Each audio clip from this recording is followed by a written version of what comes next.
영적 싸움 시리즈 19번째 용기와 결단이라는 주제를 가지고 말씀을 나눕니다. 용기와 결단, 고개를 다들고 용기와 결단이라는 주제를 가지고 말씀을. 용기는 무엇일까요? 용기는 어떤 일, 무언가를 할 수 있다라는 자신감이라 말할 수 있습니다. 그렇다면 인내는 어떠한 일들을 행하는 가운데, 과정 가운데에 이 인내라는 것이 고통을 참는 가운데서 그 인내라는 것을 잘한다면 그 용기는 그 과정을 가기 이전에 두렵지만 어렵지만 한 걸음을 내딛는 것을 용기다라고 말했습니다. 두렵고 어렵지만 한 걸음을 내딛는 것, 그것이 바로 용기다. 용기가 뭐라고요? 유견. 다윗.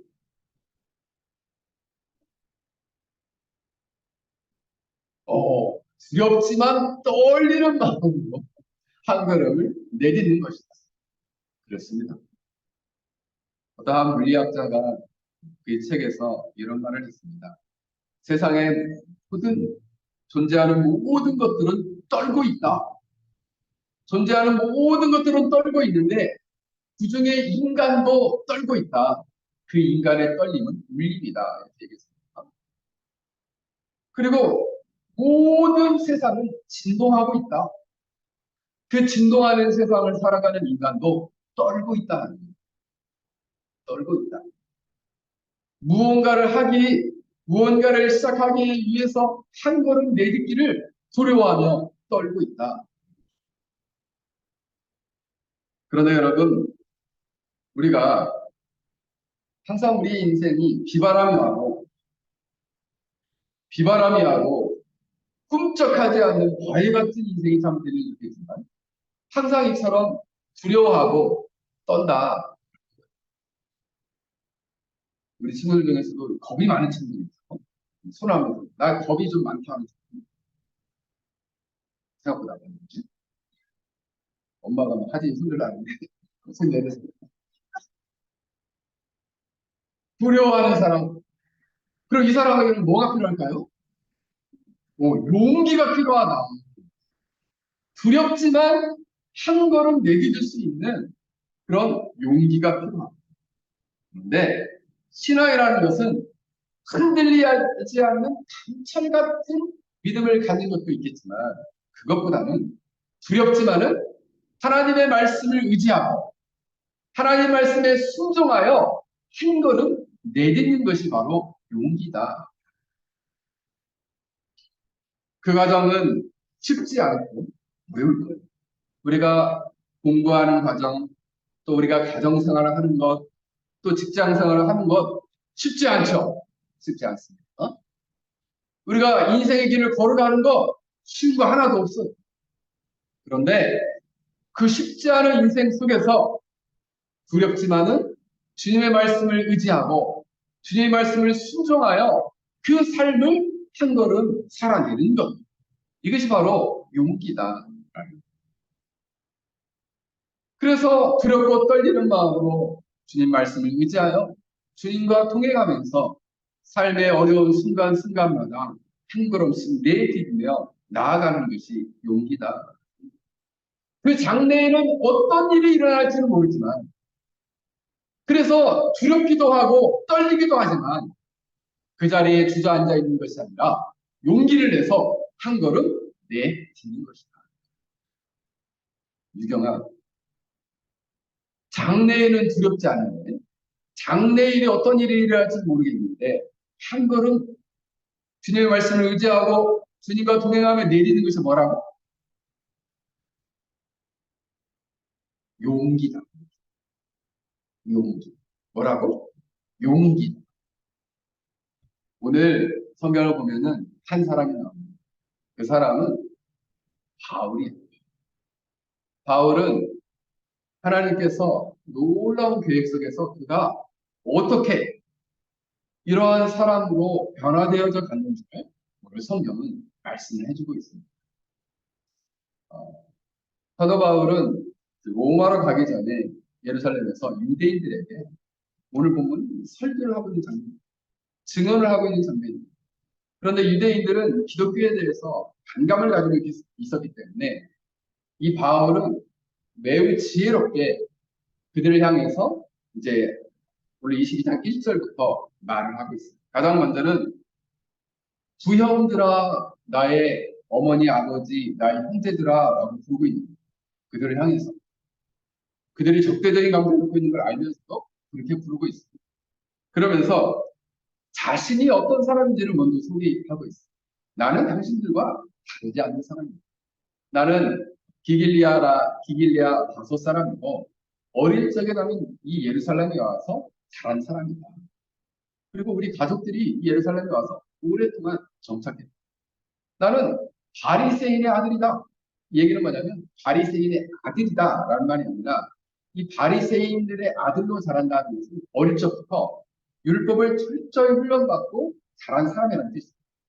그래서 아버지를 선배로 모시는 후배 바리새인이다라고 말할 수 있는 것입니다. 이렇게 율법에 철저한 사람이 당신들과 다르지 않다.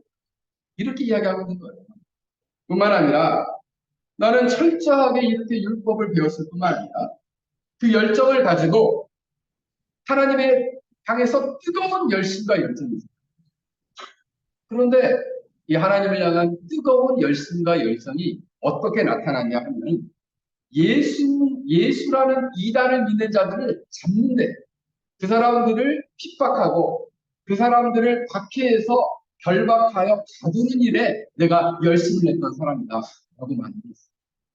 사절에 보면은 박해하여 사람을 죽이기까지 하였다 이렇게 했다. 원문에 보면은 나는 이 돌을 죽음에 이르기까지 핍박했다라고 쓰여져 있어요. 죽음에 이르도록 핍박했다.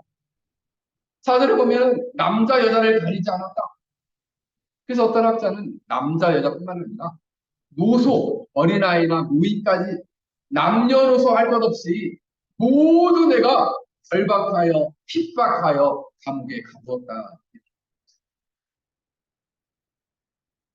나는 기독교를 박멸하려고 했던 사람입니다.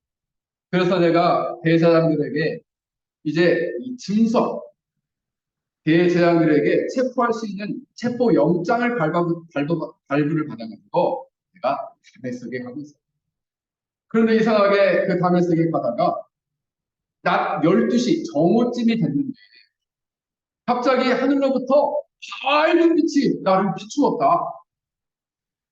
그때 나는 땅에 엎드러졌는데 갑자기 소리가 들렸다. 사울아 사울아 어찌하여 나를 박해하느냐라는 소리가 들렸다. 그때 나는 주님 당신은 누구십니까? 라고 묻자 그분이 나는 내가 박해하는 나사렛 예수다 라고 말씀하셨습니다. 내가 이것을 직접 보았습니다. 이렇게 간증하고 있는 거예요. 그리고 나와 함께 있는 사람들은 빛을 보았는데 놀랍게 함께 있는 사람은 빛을 보았지만 소리는 듣지 못했다. 근데 그 소리를 나만 들었다. 이렇게 얘기해요. 너무 신기한 일이에요. 그러면서 그때 나는 주님 내가 어떻게 하면 되겠습니까? 라고 물었다. 그랬더니 주님이 일어나 다메섹으로 가라. 거기 가면 내가 해야 할 일을 모두 일러줄 사람이 있을 것이다. 라고 해요. 그래서 나는 빛의 광채 때문에 눈을 볼 수가 없어서 다른 사람의 손에 끌려서 다메섹에 갔던 적이 있었다. 이렇게 자신의 감정을 말하는 거죠. 근데 이 사도행전 22장과 사도행전 9장과는 한 6개 정도가 차이가 납니다. 사도행전 9장에는 3일 밤낮을 아무것도 잠자지도 못하고 마시지도 못하고 먹지도 못했다 이랬다. 그런데 22장에는 그 부분은 안 나옵니다. 그러면서 몇 가지가 나오는데 정확한 시간, 정오였다. 그때는 빛이 갑자기 비추었다. 세 번째는 거기면 네가 핍박하는 예수라 나오지 나사렛 예수다라는 말을 안 했어요. 근데 나사렛 예수다라는 말이 붙여졌어요. 그리고 이 9장에서는 바울과 함께한 사람이 듣지 못했다라는 말은 안 나오는데 나와 함께 산 사람은 못 들었다. 나만 들었다. 이렇게 얘기를 합니다. 그리고 9장에서는 이 부분이 안 나와요. 내가 어떻게 하면 좋겠습니까? 라고 했을 때 주님이 바로 대답해 주셨다라는 말이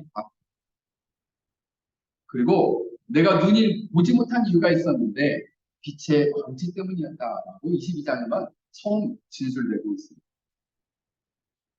네, 여러분 다메섹에 갔더니 거기에 한 사람이 예비되어 있습니다. 사도행전 9장에 보니까 그 사람의 이름은 아나니아였습니다. 주님이 아나니아를 찾아갔습니다. 아나니아야, 네 주님, 내가 여기 있습니다. 너는 집가라는 거리에 유다의 집에 거기 보면 5 사람 사울이 있다. 그가 기도하는 중이다. 아나니아가 이 주님의 명령을 듣고 이 집가라는 거리에 유다의 집에 갔더니 이 사울이 와 있는 거예요. 그래서 이 아나니아가 주님의 명령을 이 사울, 즉 바울이 된 이 사울에게 주님의 명령을 전달하고 있는 것이 오늘 본문의 내용입니다.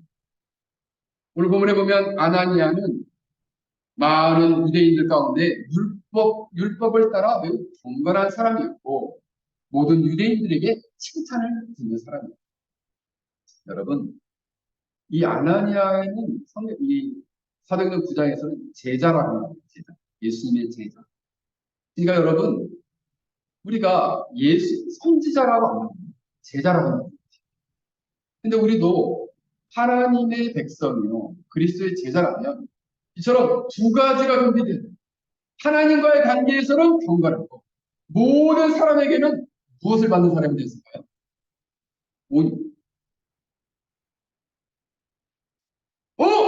모든 사람에게는 칭찬을 받는 거예요.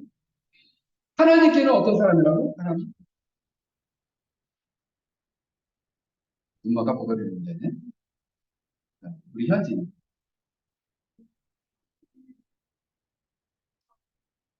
어.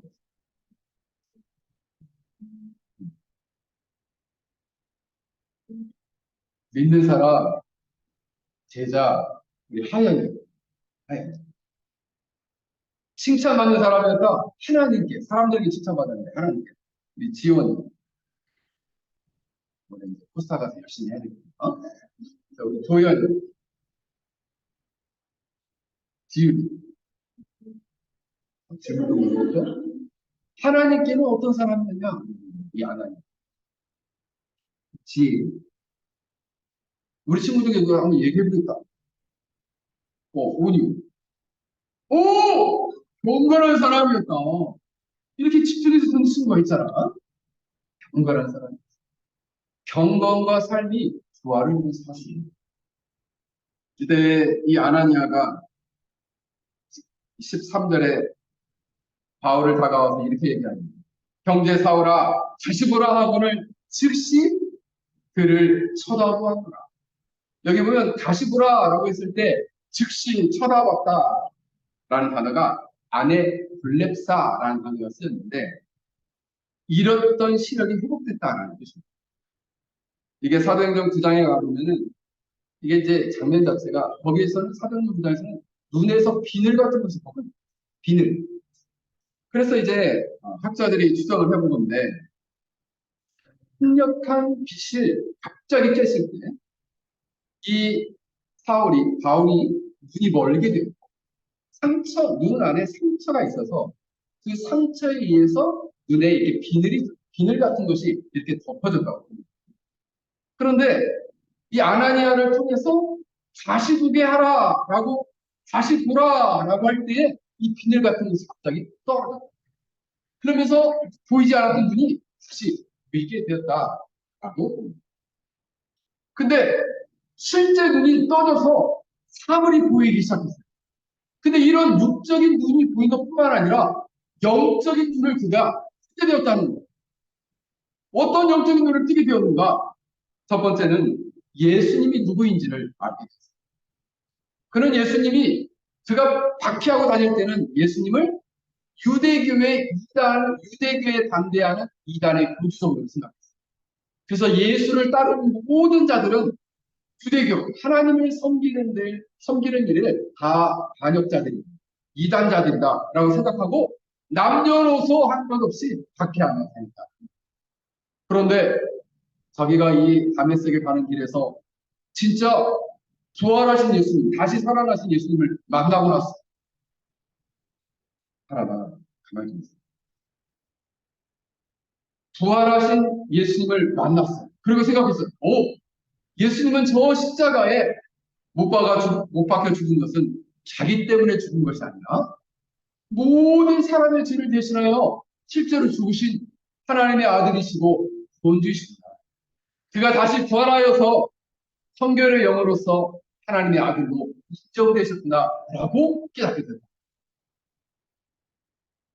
뿐만 아니라 그는 그래서 이 예수님을 보고 나서 자기 자신을 보게 됐습니다. 나는 하나님께 정말 열정적인 바른 열심이 있는 사람이라고 생각했는데 알고 보니까 내가 하나님을 대적하고 하나님의 아들을 믿는 사람을 핍박하고 예수님을 핍박하는 사람이었구나. 하나님의 아들을 박해하고 핍박하는 사람이었구나 라는 것을 그가 깨닫게 됩니다. 뭐가 열리게 되었어요? 뭐가 열리게 됐어요? 우리 지혜리 뭐가 열리게 됐어요? 하느님, 선유, 영적인 눈! 선유는 진짜 잘하고 있네. 영적인 눈이 열리게 되었어요. 그래서 여러분, 우리가 그냥 보통 눈은 시력이라고 하는데, 우리가 겉눈은 시력이라고 하고, 속눈은 영적인 눈이라고 해요. 영적인 눈. 영적인 눈은 세상을 다르게 보는 것입니다. 세상 너머에 그 무언가가 있다. 바로 천국이 있고, 이 천국 너머에는 하나님이 계시다라는 거죠. 세상 너머에 무엇이 있다고? 천국이 있고, 천국에는 하나님이 있다는 것을 눈으로 볼 수 있다는 거예요. 무엇이 있는 사람은? 영적인 눈. 그래서 영적인 눈이 있는 사람은 세상을 다르게 보는 사람입니다. 장애물 속에서도 기회가 있고, 그 장애 어려움 속에서도 비전을 보고, 고통 속에서도 하나님께서 놀랍도록 그 소망을 이루실 것을 믿음으로 바라보는 눈이 있다라는 것입니다. 그래서 구름처럼 우리 인생에서 어려움이 탁 막히게 되었습니다. 그때 그 구름 너머에 태양이 떠 있는 것을 볼 수 있는 눈을 가진 사람입니다. 우리가 어떤 일을 볼 때에도 그 사건 너머에 역사하시는 하나님을 볼 수 있는 눈을, 영적인 눈을 가진 사람이 볼 수 있다는 거예요. 우리가 어떤 일이 일어났을 때 항상 하나님은 어떤 계획을 가지고 계시는가를 볼 수 있는 안목을 갖게 된다는 거예요. 그래서 깊은 어둠 속에서도 절망하지 않고 주님께서 내 손을 붙잡고 있다는 것을 생각하는 것입니다. 그리고 장애물 너머에 하나님께서 놀랍도록 우리를 향한 축복과 은혜를 예배하고 계시다라는 것을 믿음으로 바라보는 사람이 바로 영적인 눈이 뜨인 사람입니다. 사랑하는 성도 여러분, 우리는 기도해야 합니다.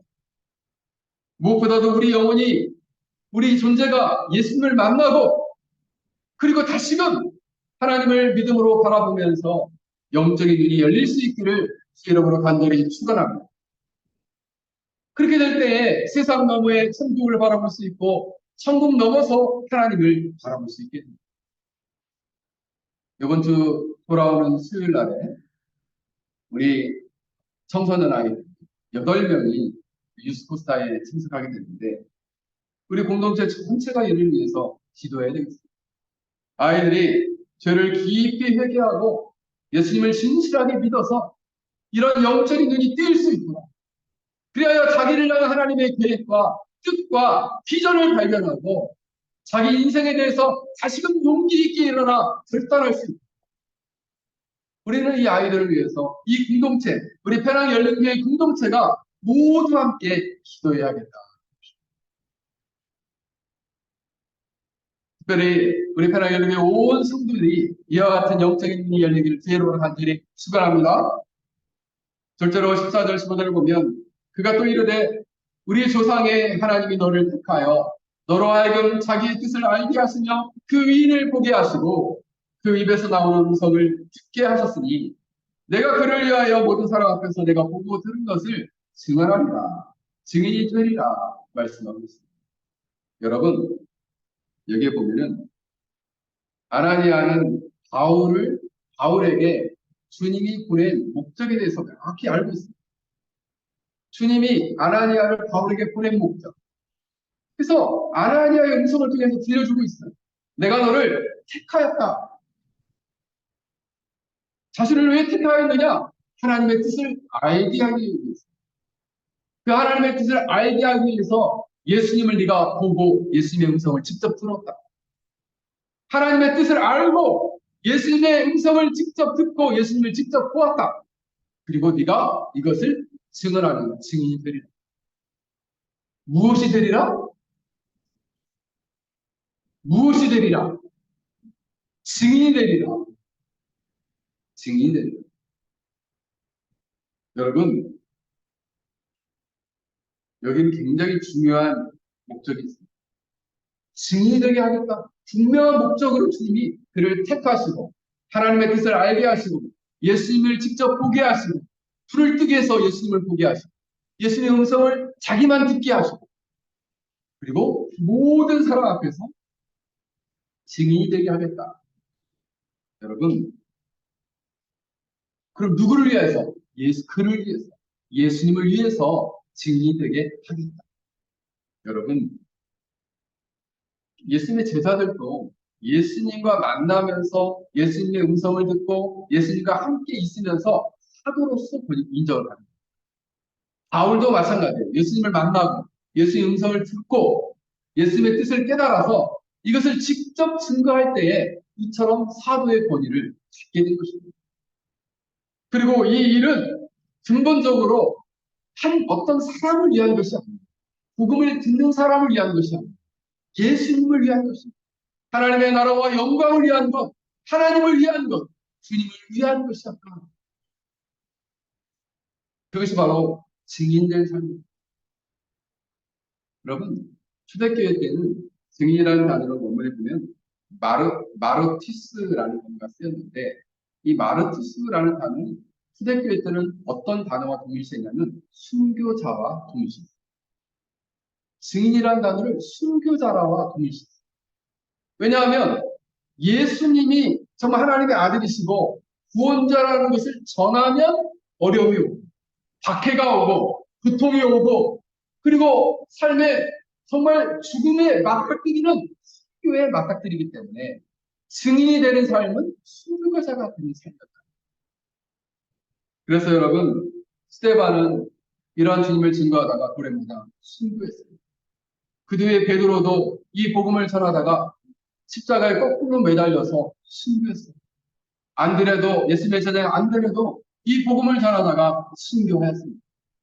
예수님의 제자들 가운데 야고보, 빌립, 마태, 마가, 누가 그리고 마띠아, 도마까지도 모두 순교했어요.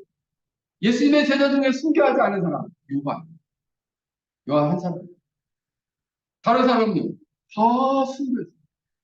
사도 바울은 어떻게 됐습니까? 사도 바울도 로마에서 맞습니다. 밤낮으로 하나님 나라의 복음을 전하고 예수 그리스도에 관한 것을 전하다가 나중에 순교했어요. 어디에서? 로마에서. 성경에는 안 나와요.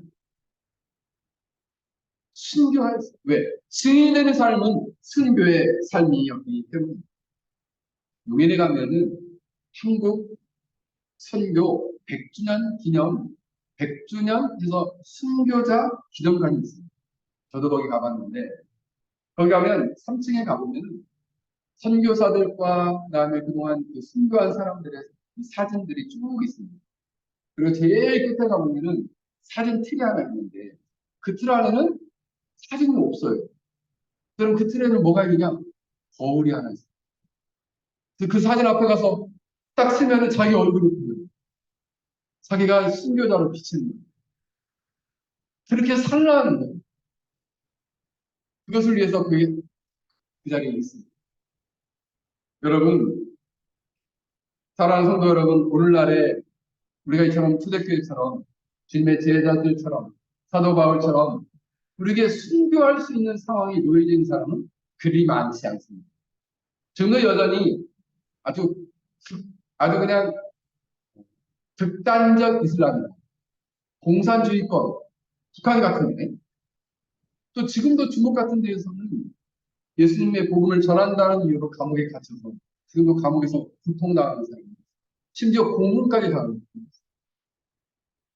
그런데 오늘날 우리에게 증인으로서 주어진 삶은 어떤 삶일까요? 바로 여러분들이 만난 예수님, 여러분들이 만난 그 예수님을 누군가에게 그 얼마나 그분이 좋은 분이신지, 나에게 어떠한 사랑과 은혜를 베풀어 주셨는지, 내가 예수님을 믿고 얼마나 행복해졌는지를 여러분들이 누군가에게 이것을 전하는 삶. 이것이 바로 증인된 삶이다. 그래서 저는 여러분들에게 결단 하나 말하고 싶습니다. 올 2024년도가 가기 전에 단 한 사람이라도 마음에 품고 내가 이 한 사람에게 증인된 삶으로 예수님을 증언하겠다라는 마음을 가지고 기도했으면 좋겠습니다. 여러분 주위에 사는 이웃 중에서 한 사람만 올 1년만 마음에 품고 한번 기도해 봅시다. 그리고 추수감사절 때 또는 성탄절 때 그를 초청해서 교회로 데려와라. 참사 우리가 심판도 앞에 섰을 때 주님이 여러분에게 물으실 거예요. 너는 이 땅에 사는 동안 그래 몇 명이나 네가 증인으로서 나를 증언하고 몇 명이나 주께로 나에게로 인도했느냐 물으실 때 아유 주님 부끄러워서 저는 아무도 못했습니다. 어떻게 부끄러워서 얼굴이 들 거예요. 물론 우리가 공로로 구원받는 것은 아닙니다. 믿음으로 우리가 구원을 받고 하나님의 은혜로 구원을 받는 것이지만 우리가 너무나 부끄러운 구원이 될 수도 있다는 거예요. 사랑하는 성도 여러분, 우리는 예수 그리스도가 누구인지를 알기 힘써야 하고 그분의 사랑을 깊이 경험하고 그분의 사랑 속에서 기쁨과 행복을 누리게 될 때 자연스럽게 우리는 그리스도의 삶을 살 수 있다는 것입니다. 여러분들이 이와 같은 진의 삶을 살 수 있길 주 여러분을 간절히 축원합니다. 마지막으로 이제 이 아나니아가 이 바울을 향해서 이렇게 말합니다. 이제는 왜 주저하느냐? 일어나 주의 이름을 불러 세례를 받고 너의 죄를 씻으라. 너는 왜 주저하느냐? 왜 지체하느냐? 왜 망설이고 있느냐? 사도 바울은 이 사울이었을 때 예수님을 만났지만은 증인으로서 자신이 순교할지는 모르겠지만은 박해를 받고 자신이 이제껏 살아온 인생 여력이 있는데 이것과는 완전히 뒤집어져 가지고 예수를 믿는 사람을 박해하고 핍박하고 옥에 가두는 것이 인생 전체였는데 이제는 그 인생을 뒤로하고 반대로 자신이 핍박했던 가장 교주라고 할 수 있는 그들이 볼 때는 교주라고 할 수 있는 그 예수를 이제는 증언하는 삶을 사는 것 그런 인생을 걸어가는 것에 대해서 망설이게 됩니다. 그것을 뚫어보시고 이 아나냐가 얘기합니다. 너는 왜 주저하느냐? 일어나 주의 이름을 부르고 세례를 받고 너의 죄를 씻으라. 여러분 여기 보면 주저하다라는 단어는 멜레이스라는 단어가 쓰였는데 지체하다, 버리다. 지체하고 마음에 주저주저하다. 우리가 증인으로서의 삶을 삽니다. 우리가 구원에 이르는 것도 이렇게 주저하고 지체하고 주님 앞에 이렇게 예배드리러 나오는 것도 주저하고 지체하고 더디게 행할 수 있다는 거예요. 여러분 뒤에 있는 사람들 전도를 해가지고 저 이번 주에 우리 교회 갑시다 했을 때 그래요? 저 기다리고 있었습니다. 이런 사람이 몇 사람이 한 사람만 있어요. 없을 것 같아요. 여러분 보통 통계학적으로 어떤 사람에게 복음을 전했을 때 그 복음을 진지하게 들을 때가 몇 번 만났을까? 8번 만났어요. 전도학에서 얘기하는 8번 만났어요. 한두 번 얘기하고, 아유, 관심 없대. 아, 그러면 시간 끊어야지. 한두 번은 안 돼. 그렇다면 오늘 왜 이 아나니아는 세례를 받고, 그리고 세례를 받고, 그리고 주의 이름을 불러 자기 죄를 씻으라고 했습니다. 여러분, 세례를 받는 것 자체가 놀랍게도 오늘 본문에는 구원과 직결되는 것처럼 보입니다. 근데 교리적으로 이렇게 말할 수 있습니다. 하이델베르그 요리문답 72문에 보면 물로써 몸을 씻는 것이 죄를 씻어 버리는 것입니까? 아닙니다. 오직 예수 그리스도의 피와 성령만이 우리를 모든 죄에서 깨끗하게 합니다. 두 가지가 깨끗하게 할 수 있어요. 두 가지가 뭐예요? 우리 하나님. 두 가지가 뭐예요? 죄를 깨끗하게 하는 두 가지. 세례를 받는 거. 제이슨, 원준, 현승이 현승. 죄를 씻는 것 두 가지. 우리 하진이, 어? 크게. 죄기를 회개하는 것이다. 자, 죄를 회개할 때 누가 보냐 이겁니까? 얘기할 사람 없어? 자, 우리 성도 가운데 이제 그만 내가 뭘 얘기해? 누가 한번 얘기해주세요. 두 가지. 네? 예수님의 피와 성령만이 죄를 깨끗하게 하십니다. 그러면 73문이에요.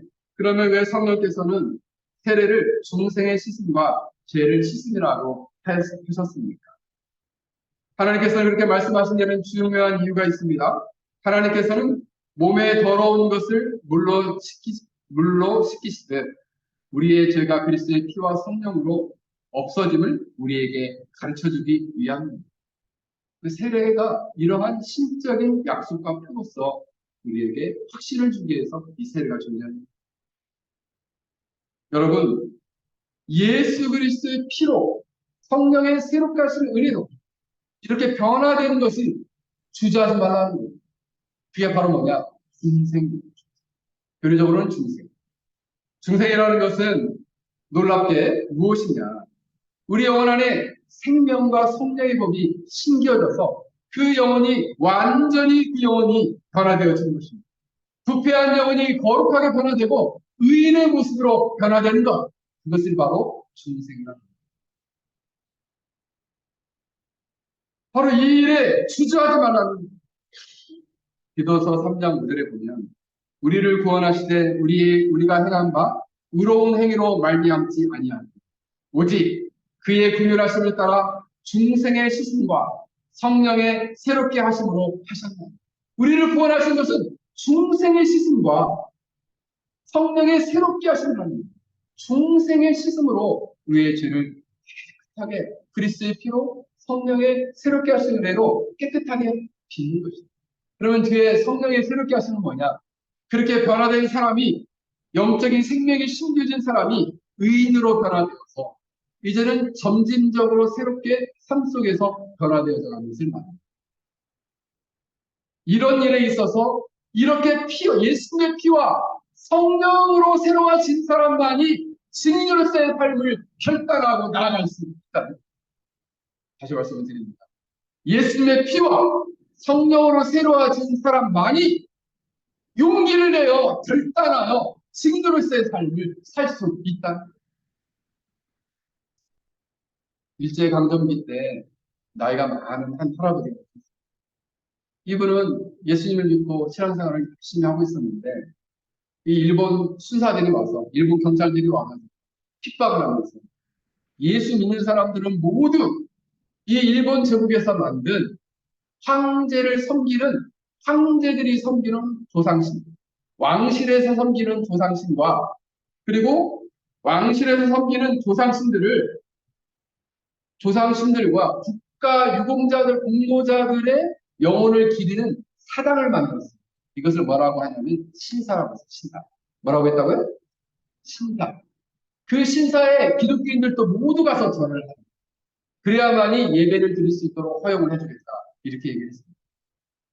그래서 안타깝게도 그 앞에 굴복해서 많은 사람이 그, 왕실의 조상을 섬기는 그 사당 앞에 가서 절을 하고 믿음을 변절했어요.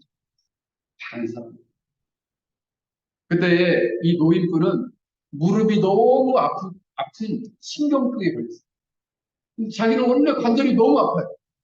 내가 이 신사참배를 거절하면 내가 감옥에 갇히게 되겠지. 감옥에 갇히면은 너무너무 춥게 되겠지. 춥게 되면은 아이고 무릎이야. 이 내 무릎 어떡하지?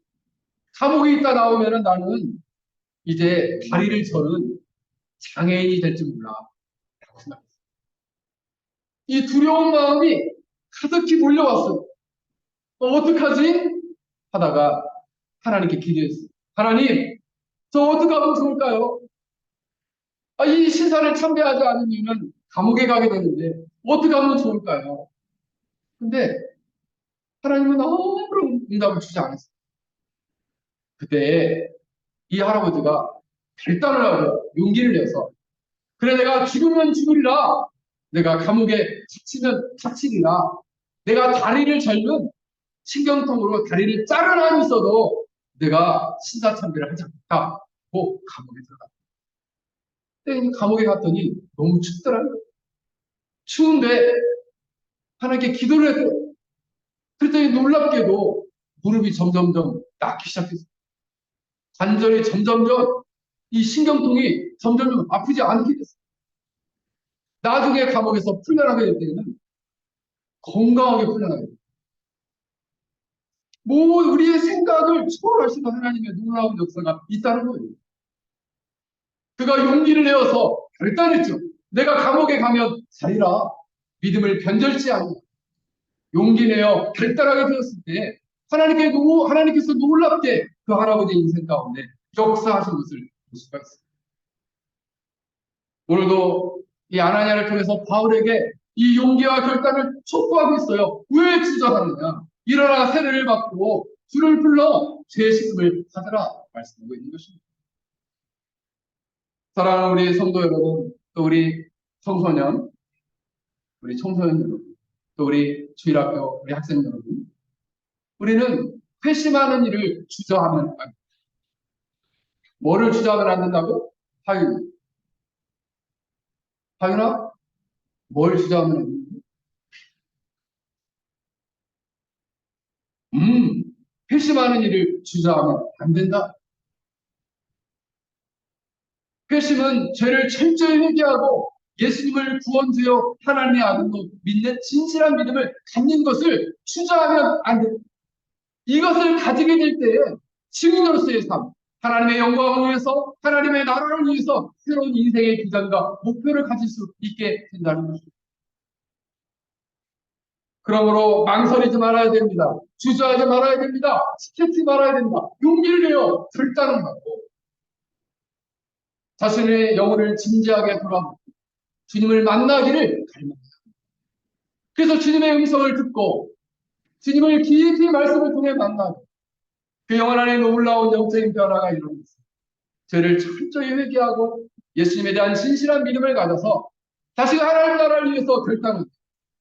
하나님, 내가 장성해서 내가 이제 이후에 대학에 가서 또 대학을 졸업하고 내가 어떤 직장이나 회사 또 내가 어떤 인물이 되어서 하나님의 영광을 위해서 하나님 나라를 위해서 정말 살고 싶습니다.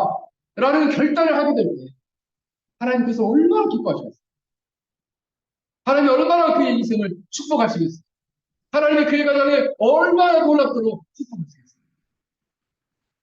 사랑하는 성도 여러분, 이렇게 용기를 내어 결단하는 자는 하나님이 기뻐하시고 하나님 나라의 커다란 구원의 경륜이라는 수레바퀴에 그를 태워서 그를 사용하신 것입니다.